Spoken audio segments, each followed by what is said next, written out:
Dahil sa matinding lamig na balot ng frost o andap ang ilang pananim sa Benguet, kung saan umaabot na sa 10 degrees Celsius ang temperatura.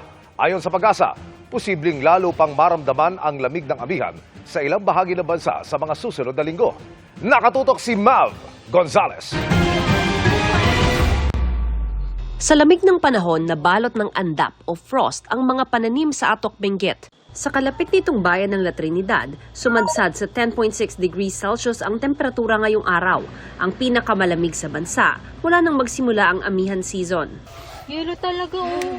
Sa isang hotel sa Atok, namangha ang mga namamasyal sa mga nagyeyelong bulaklak. Hawakan mo, sa sobrang lamig pa. Hawakan niyo, ma'am. Yelo. Sige. Grabe oh. Bro.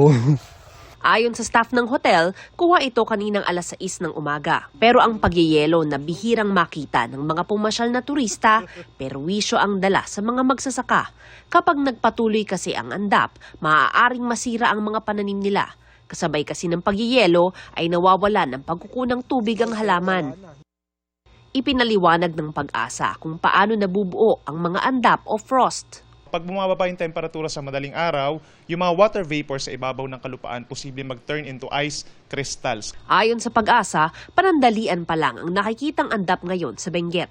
Merong mga mangilan-ngilan na lugar na nagkakaroon na ng andap or frost, bagamat ito'y panandalian pa lamang because yung ating mga temperatures hindi pa naman siya sapat talaga. Typically kapag nagkakaroon tayo ng frost, usually nasa more or less 0 degrees Celsius po yan.